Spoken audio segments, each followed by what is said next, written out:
are loose on purpose, I should tell you. You can make, when you drill your holes, you can make them absolutely stiff, but I choose to let them be loose so that I have some play when I'm putting this together, and then the clay ends up holding them where I want them in the end. But there are things like some figurative things that you might want something absolutely stiff. And you have to be careful too that the wood swells as it gets wet. So you want to make your hole a little generous too, that you're putting the rod in, so that the wood doesn't swell up at the end and make it harder for you to get it out. You can still do it, but it's just harder. Now you'll notice that I am working fairly thickly here. When you are learning, and I'll make a lot of comparisons with pottery, because, well, I have to tell you, I've got a zillion stories, I hope you don't mind. I am making something that's going to look, or not, hopefully not look, but acts a lot like a big quill pot. There are so many things that are the same with sculpture and throwing pottery, because the clay is still clay, and the things that you learned as a potter are still going to be true when you're sculpting. For instance, you wouldn't ever, when you were throwing, put a lot of pressure on the outside of your pot without supporting it from the inside. And so the same is true with this.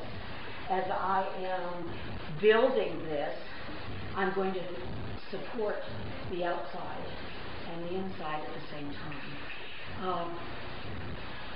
Are you familiar with work hardening a piece of metal, where you take, a good example of that is taking a piece of wire and bending it back and forth, back and forth, back and forth. And eventually what happens? It breaks. Well, the same is true of the clay. There's an electrostatic connection between the clay particles. And if you, for instance, one of the challenges my students have is they'll be struggling with supporting the clay, and they'll push it one way, not realizing that they need to apply just the right amount of pressure to get it where they need it, and not constantly be pulling it back and forth, so they break those connections, and then you have weak places. And I've had that same experience throwing on the wheel, where there'll be a thin place, well, there might have been an air bubble or something, and you broke it, and so it's a little weaker there, and you keep pushing it back and forth, and eventually you're doomed. You know you're doomed, but you can't stand it, you got to try to pull it off, right? Because you don't want to waste the time you put into it. Oh, yeah, we'll improve all of that. So that principle is the same, and you'll throughout this 2 days, you'll hear me comparing it a lot to other ways of working with clay. Because sculpture is not magic. It's just a different way of approaching it. One of the attractions for me is I have a whole new piece every time I turn it. Just like that. And I love that. I'm constantly redrawing as I go around my piece. And what I'm doing now is, I don't care what this looks like. I don't care what the texture looks like. I'm looking at this line over here. And I'm looking at my basic silhouette, and I'm drawing with these coils. You already know what's front and what's back. You've known that for a while, right? Yeah, just about. I don't necessarily know when I put it on there to begin with, but it just seems to kind of evolve. But I could still reverse it. But when I put on these hooks, or these simulation of hooks, that kind of settled where it was going to be. Now, see, I want to create this elbow back here.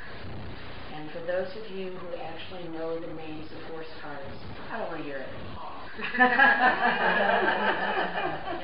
I've had horses for 28 years, and I've managed to muddle through without getting the names right. I mean, I always think it's wonderful that people, go to, that's an elbow, that's a knee, that's... I anthropomorphize. But see, you can see right here what I'm doing. I'm actually drawing with the coils. Now, my daughter Beth, and I talk about her a lot, I think she's the bees and me's. She did a demonstration at Inseca, which is the big clay conference. I don't know, have any of you gone to that before? It's really kind of fun. It's like, oh my God, there's all those potters out there and sculptors and clay people. It's kind of scary, actually. You like to think you're unique, and then you find out there's 12 billion of you. But anyway, she did this demo for them. I'm not sure the exact title. It was something like what to do with 2,000 pounds of clay. And she actually took 2,000 pounds of clay and made this enormous raft, which she demonstrated on stage. And she would unwrap a 25-pound bag of clay and throw it at this armature, and then take a 2x4 and pound it in. And people in the front row were getting showered with pieces of clay. And it was actually funny. But I heard one of the other demonstrators, and I felt sorry for the other people on that stage, because nobody was watching what they were doing because this sideshow was going on. And he said, "She's breaking all the rules."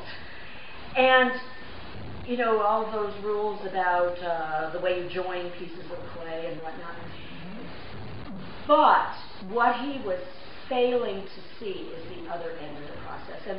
And I work the same way.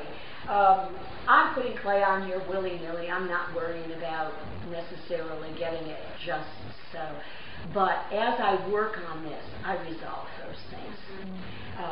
With the amount of compression I put on the clay, the hollowing out of it, all of that. So, not to worry. I'm not going to destroy all those principles that we all learned. Because I just do it at a different time, I guess, instead. But can you begin to see where I'm shaping it up? And again, you know, I'm not particularly worried about that.